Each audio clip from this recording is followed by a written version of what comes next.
Este grupo está conformado por Lady Quintero, Angie Rangel y Diego Muñoz. Y vamos a estar hablando sobre fallos de mercado y empezaremos pues a hablar del primer punto. Cuando hablamos pues de modelos de mercado en economía, pues nos referimos a formas de organización que determinen cómo se comportan las empresas, cómo se fijan los precios y qué tan eficiente es la asignación de recursos. En este caso, pues vamos a comparar cuatro modelos.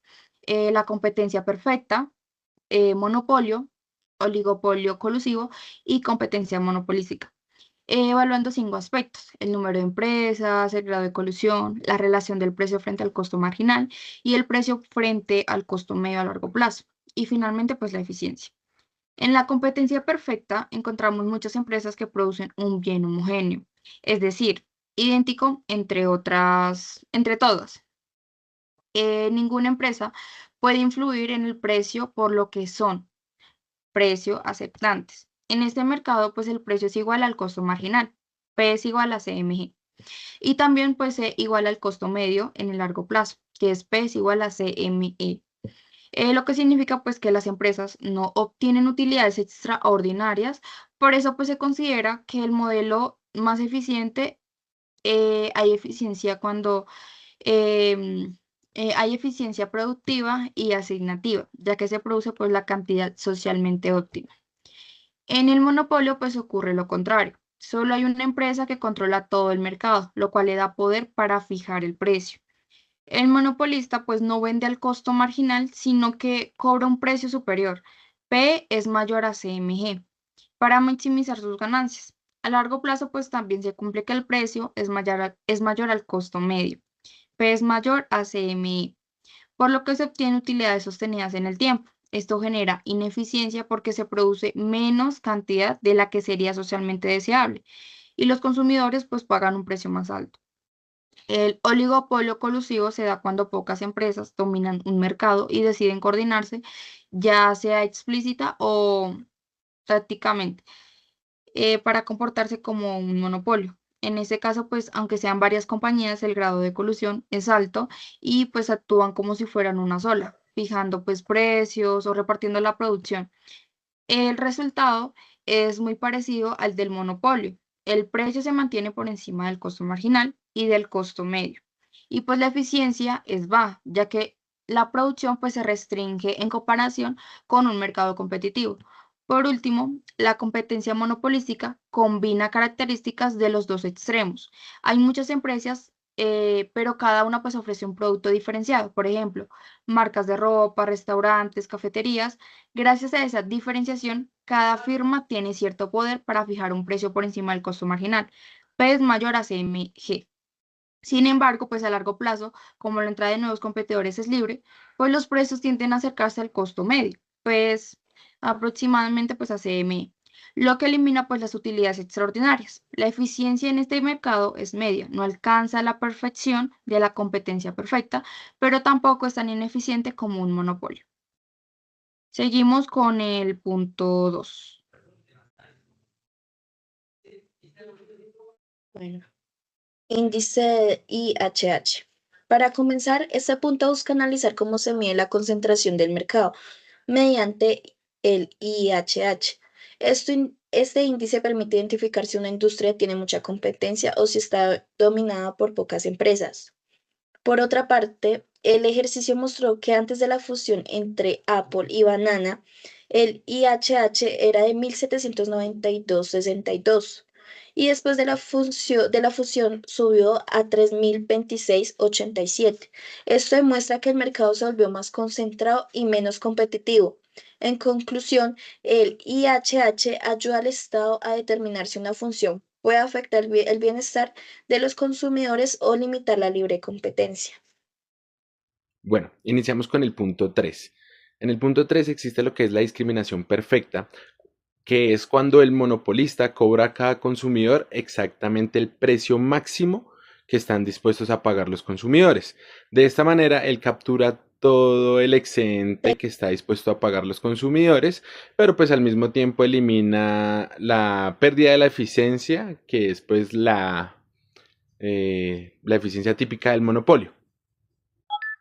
¿Cuál sería la eficiencia típica pues, del consumidor? Que se refiere a que los consumidores tienen un máximo beneficio en sus compras, pues porque se les hace una reducción en los precios del mercado. Entonces hace que el mercado no sea eficiente y el productor no adquiera lo máximo en beneficios.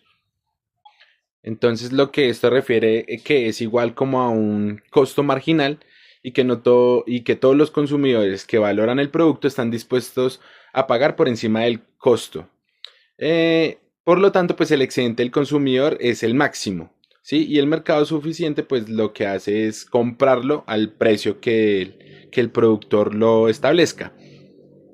El monopolio lo que busca es que no se reduzca el precio de adquisición, pues para que sea más rentable para ellos. Entonces, en los escenarios de esta, sin discriminación de precios, solo los consumidores 1, 2 y 3 pudieron comprar menos de 20 unidades. Desde otra perspectiva, los consumidores 4 y 5, 6 quedaron fuera del mercado, lo que genera una pérdida de eficiencia porque hay consumidores dispuestos a pagar más que el costo marginal. Pero los que no compran, no tenemos la ganancia de esas empresas. El excedente del consumidor existe porque el monopolista lo captura totalmente. Con la discriminación perfecta de precios, cada consumidor está dispuesto a pagar su máximo precio individual. Todos los consumidores o todos los clientes compraron y pues el monopolista captura todo el excedente del consumidor, que sería una ganancia para él. No existe pérdida de la eficiencia porque pues todo lo que se produce se vende. Como a diferencia de que si no hubiese monopolio, no es posible que le compren todo lo que produjo porque tal vez los clientes no las requieran. Entonces pues no va a vender todo su producto y no va a adquirir mayor ganancia porque no es un precio fijo. Como conclusión, la discriminación perfecta de precios convierte al monopolio en un sistema eficiente en cantidad, pero inequitativo en tema de distribución, ya que pues el monopolista se apropia de todo el excedente. En los términos de la eficiencia económica no hay pérdida, pero solo hay una transferencia en el bienestar del consumidor del producto. Entonces, como lo vemos en la gráfica, en el eje Y, que es el precio, en el eje X, que es la cantidad y número de consumidores, la curva azul desciende representativamente, que es la demanda de los 6 consumidores, ordenados del mayor a menor por su disposición a pagar. En la línea roja, que está horizontal, indica el precio único, que es de 15, que el monopolista fija sin discriminación. Y el área gris por debajo de la curva de la demanda y por encima del precio único representa la pérdida de la eficiencia, que es la pérdida irrecuperable del producto. Entonces, esto arroja unos resultados, que es que sin discriminación hay pérdida de la eficiencia, producto insuficiente. Y pues con discriminación no hay pérdida de la eficiencia y el producto y la producción es óptima porque pues se vende todo lo que hay en existencia o fabricado. La paradoja entre estas dos es que el mercado es eficiente, pero el bienestar para repartir a sus clientes o compradores es desigual. Listo. Seguiremos con el punto 4. Cuando el Estado pues decide imponer un impuesto fijo por cada unidad producida, a un monopolista pues esto modifica directamente sus costos de producción. En particular, pues el impuesto actúa como un aumento del costo marginal. Si antes producir una unidad adicional costaba cierta cantidad, ahora ese costo se incrementa en el valor del impuesto. Por lo tanto, la curva de costo marginal del monopolista se desplaza hacia arriba en la misma magnitud del impuesto. El monopolista pues siempre elige producir en el punto donde su ingreso marginal se iguala al costo marginal. Antes del impuesto pues la empresa producía una cantidad Q y vendía un precio P, que se leía pues en la curva de la demanda. Después de que entra en vigencia del impuesto, el costo marginal aumenta y la condición de equilibrio pues pasa a ser un ingreso marginal, es igual al costo marginal más el impuesto. Como consecuencia, pues la cantidad producida se reduce, ya que ahora es más costoso fabricar cada unidad. Al reducirse por la cantidad, el monopolista sube el precio de venta. Esto ocurre que la empresa se mueve hacia arriba en la curva de demanda. Con menos unidades ofrecidas, el precio que los consumidores están dispuestos a pagar es mayor en términos simples. El impuesto hace que se produzca menos y que el bien sea más caro para los consumidores. Este nuevo equilibrio, después del impuesto, queda pues aún más alejado del ideal de eficiencia social. Recordemos que en un mercado perfectamente competitivo se cumple que P es igual a CMG y pues la condición que asegura la máxima eficiencia. En cambio, el monopolio ya existía una distorsión porque pues cobraba un precio mayor al costo marginal, que P es mayor a CMG. Al imponer el impuesto, pues el precio aumenta todavía más y la producción se reduce aún más, lo que genera una pérdida de bienestar adicional. Seguimos por el punto 5. Elasticidad y comportamiento del monopolista. En este punto se busca explicar por qué un monopolio maximizador de utilidades nunca opera en la zona inelástica de la demanda. Esto se debe que cuando la demanda es inelástica, aumenta la producción, reduce los ingresos totales, ya que el ingreso marginal se vuelve negativo. Por otro lado, la regulación del Estado puede obligar al monopolista a operar en una zona si se le imponen precios máximos bajos, dependiendo de la elasticidad de la demanda. Los cambios en el precio afectan de manera distinta las utilidades. Ejemplo, si la demanda es elástica, sube el precio, reduce ingresos y utilidades. Si la demanda es inelástica, sube el precio, aumenta ingresos y utilidades. Si la demanda es unitaria, los ingresos totales no cambian. En el sexto punto miramos lo que es el concepto del monopolio natural. El monopolio natural ocurre cuando una sola empresa puede atender todo el mercado a un costo menor que si existieran varias empresas dedicadas a su misma labor. Debido a las altas economías de escala y grandes costos fijos de infraestructura, en este caso la duplicación o redes de un mismo sistema es ineficiente y costosa para la sociedad.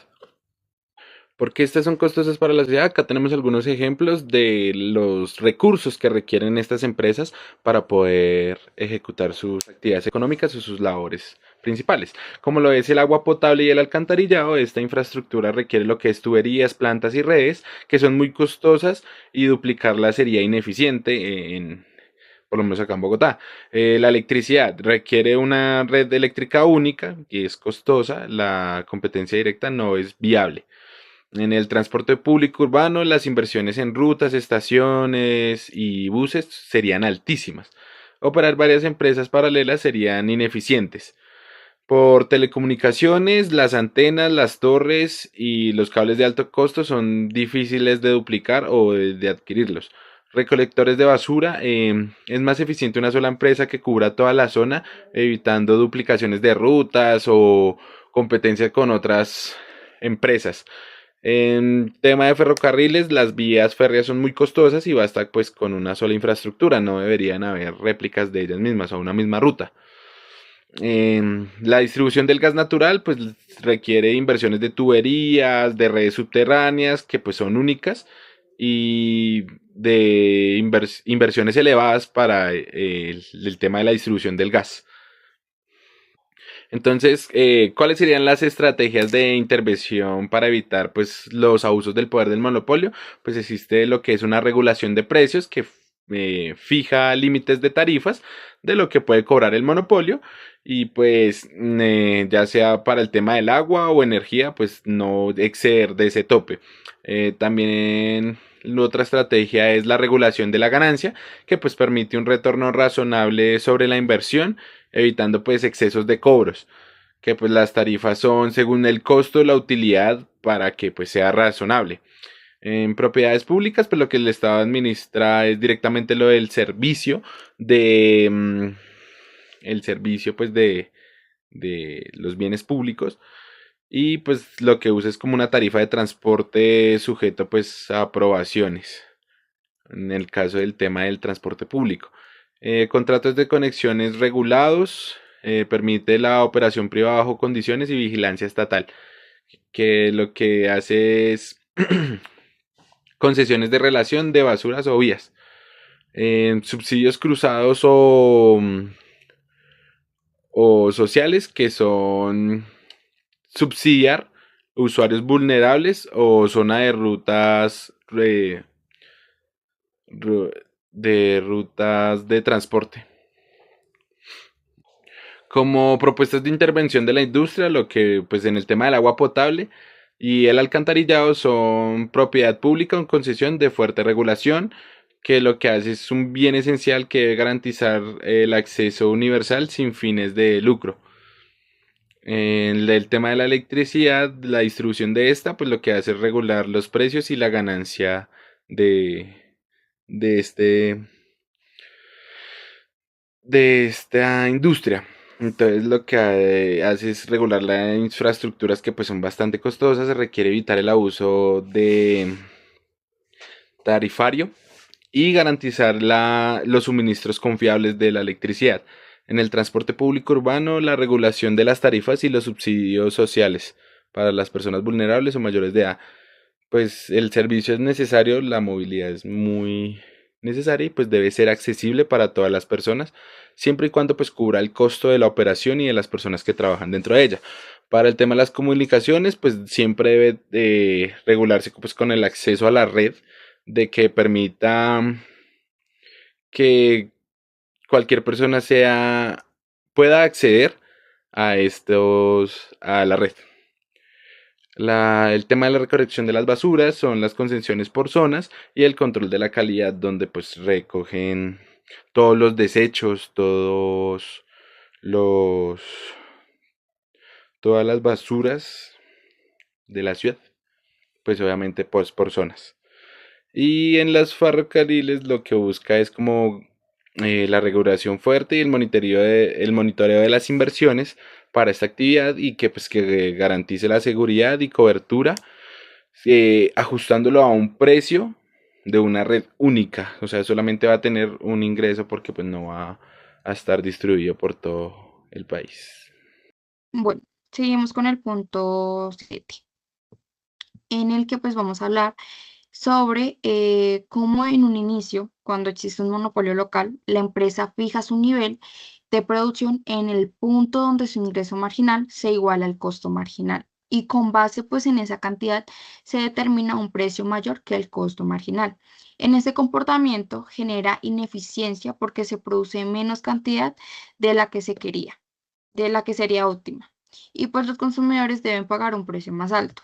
Ahora bien, si entra un competidor extranjero que ofrece el mismo producto a un precio fijo y perfectamente elástico, es decir, representado en la gráfica como una línea horizontal, el escenario cambia por completo, dado que los consumidores pues pueden comprar al precio del extranjero. El monopolista pierde su poder de fijar precios altos. El precio del mercado baja al nivel fijado por el competidor internacional y la cantidad demandada aumenta. Como ausencia, como consecuencia desaparece o se reduce la pérdida de eficiencia típica del monopolio. Y pues los consumidores resultan beneficiados con un menor precio y una mayor cantidad disponible. Si el gobierno decide imponer un arancel prohibido, es decir, tan alto que impida por completo las importaciones del mercado, vuelve a estar denominado por el monopolista local. En este caso, pues el monopolio recupera su poder del mercado, el precio vuelve a subir y la cantidad producida disminuye, lo que pues restaura la ineficiencia inicial. Por eso se dice que el arancel es la madre del monopolio, ya que protege a los productores locales eliminando pues la competencia externa, pero lo hace a costa de los consumidores y del bienestar social. En cambio, si el arancel es pequeño, no elimina la competencia extranjera, pero sí encarece pues sus productos. Esto genera que un nuevo equilibrio en el que el precio del mercado aumenta un poco en comparación con la libre entrada de importaciones, y el monopolista pues local puede recuperar parte de sus ventas, pues sin embargo el precio no llega tan alto como el monopolista quería, y pues la competencia extranjera sigue ejerciendo presión. Seguimos con el punto 8. Ineficiencia económica del monopolio. Continuando con el tema, este punto busca explicar por qué el monopolio genera ineficiencia económica en comparación con la competencia perfecta. En la competencia perfecta se cumple que P es igual a CM igual a UM, lo que significa que hay eficiencia total y se maximiza el bienestar social.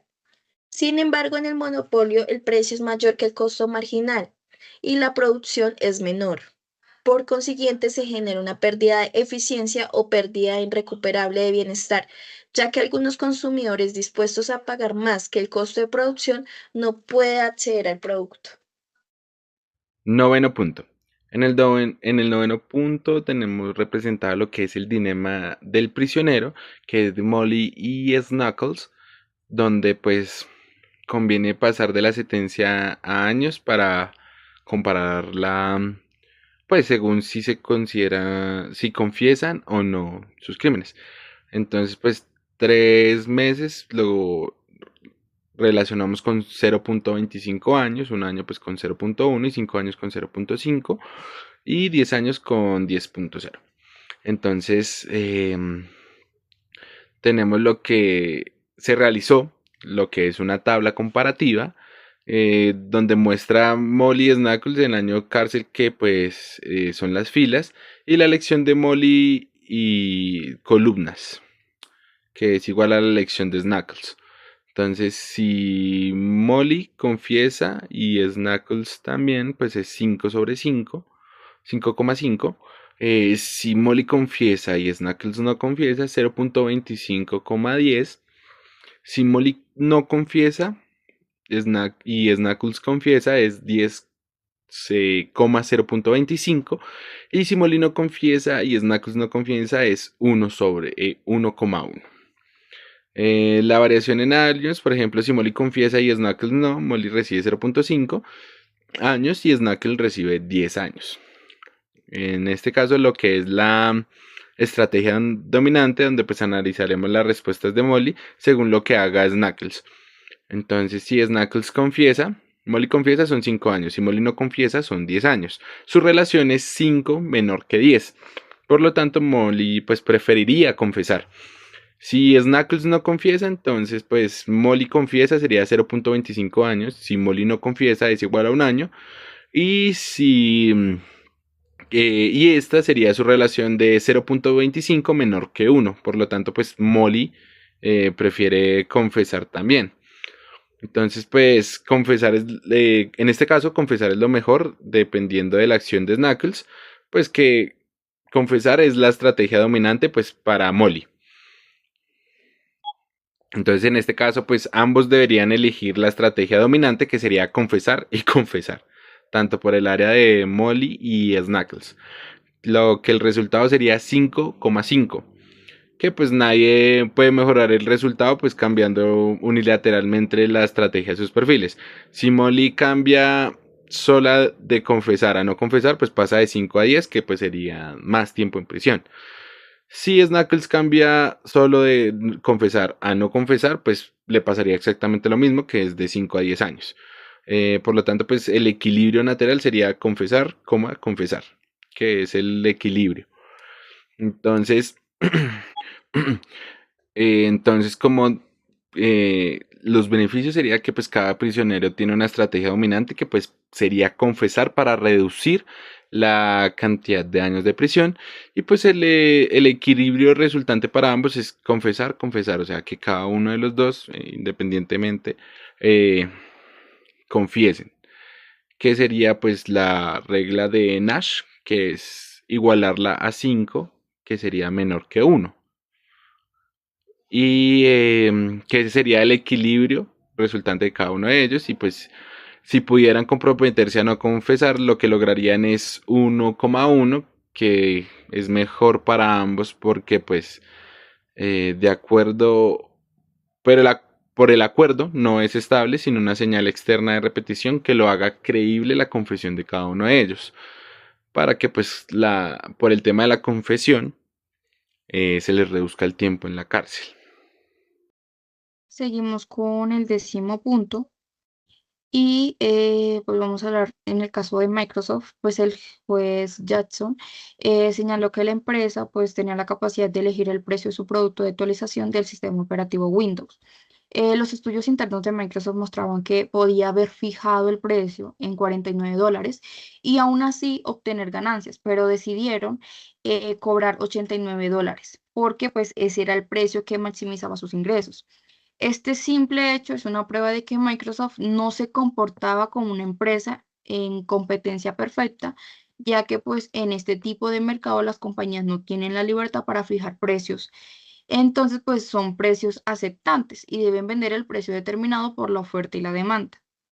El hecho de poder decidir entre diferentes precios y optar pues por el más alto sin perder toda su clientela revela que Microsoft tenía el poder de mercado. En otras palabras, pues podía influir en el precio y no estaba sujeta pues a una competencia intensa que lo obligara pues a mantener precios bajos. Sin embargo, pues el poder de mercado por sí solo no basta para afirmar legalmente que una empresa es un monopolio. Para comprobarlo, pues es necesario reunir evidencia más amplia y sólida. Por ejemplo, se requiere demostrar que Microsoft tenía una participación de mercado dominante, es decir, que controlaba gran parte de las ventas de sistemas operativos frente pues a sus competidores como Apple o Linux. Entonces, además, es fundamental identificar la existencia de barreras de entrada que dificultaran pues la llegada de nuevas empresas como los efectos de red. Mientras pues más usuarios utilizaran Windows, más atractivo era para todos. Contratos exclusivos con fabricantes de computadores o altos costos de cambio para los usuarios que quisieran migrar a otro sistema. Pues otro aspecto clave es analizar si Microsoft incurrió en prácticas anticompetitivas. Por ejemplo, obligar a los fabricantes a incluir Windows en sus dispositivos, empaquetar su sistema en otros programas para excluir a competidores o usar estrategias para limitar la innovación de otras empresas. Finalmente, pues se debe observar si estas conductas tuvieron un efecto negativo en los consumidores, ya sea pues a través de precios más altos, reducción en la calidad o menor diversidad de productos en el mercado. Seguimos con el punto 11. Comparación entre competencia perfecta y monopolista. Finalmente, este punto permite comparar el equilibrio a largo plazo entre la competencia perfecta y la competencia monopolística. Ambos tipos de mercado muestran que una tangencia entre la curva de la demanda y la del costo medio, pero presentan diferentes diferencias importantes que se deben destacar. Por un lado, en la competencia perfecta, la elasticidad de la demanda es infinita, mientras que en la competencia monopolista es alta, pero finita. Por un lado, en la competencia perfecta, el precio es igual al costo marginal, mientras que en la monopolística el precio es mayor. Además, a lo largo del plazo, las utilidades económicas son cero en ambos casos, debido a la entrada de nuevas empresas. Sin embargo, la competencia perfecta es más eficiente porque alcanza una asignación óptima de recursos, mientras que en la competencia monopolística presenta una pequeña pérdida de bienestar.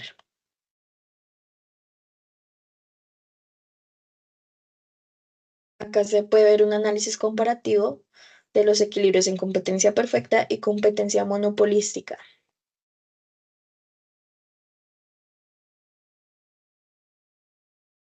Seguimos con el punto 12.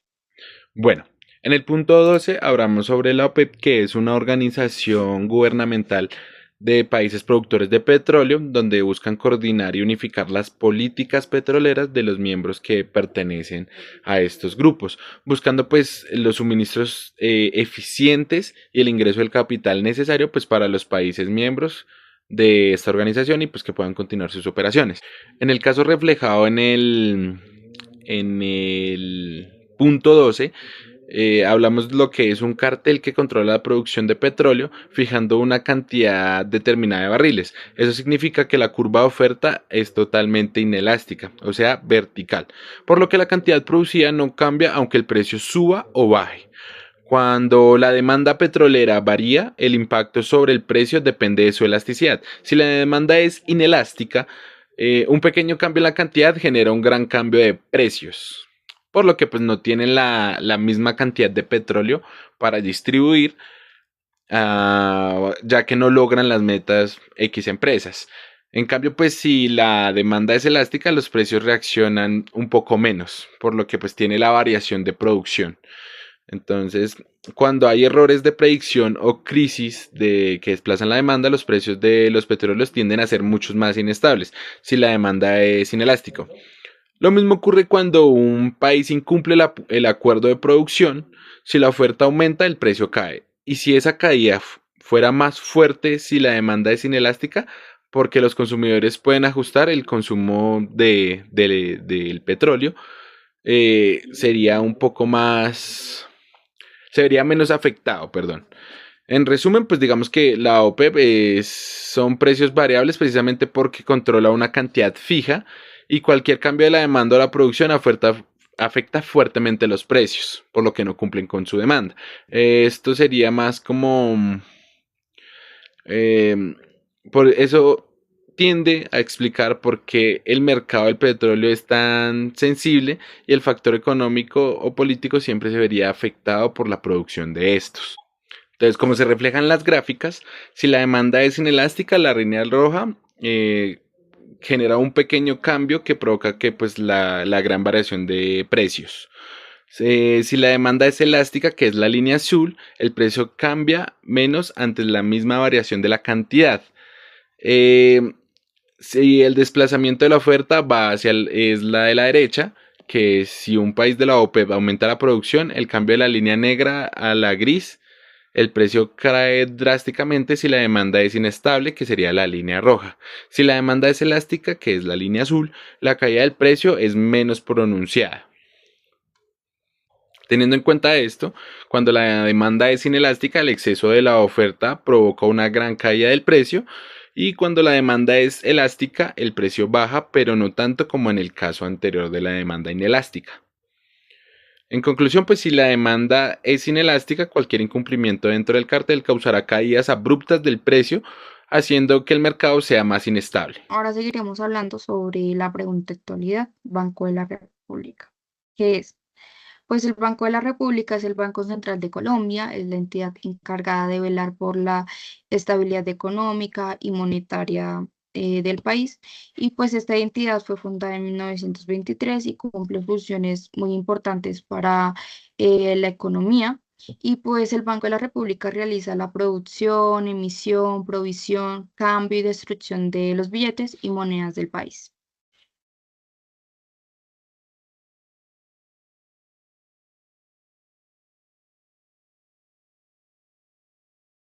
Seguimos. ¿Cómo influye la economía del país? El Banco de la República tiene un papel central en la economía del país porque sus decisiones afectan tanto a los precios como al empleo, el crédito y la inversión.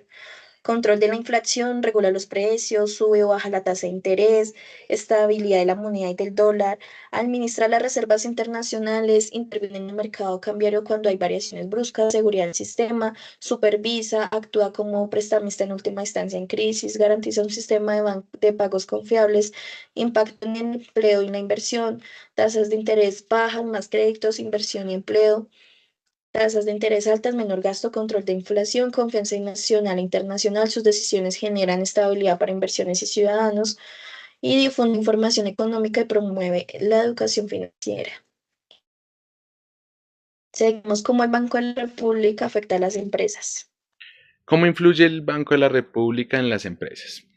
El banco influye en las empresas colombianas a través de sus decisiones económicas. Cuando sube o baja las tasas de interés, los créditos se vuelven más costosos, se reduce la inversión y si baja, el financiamiento es más accesible al favor del crecimiento.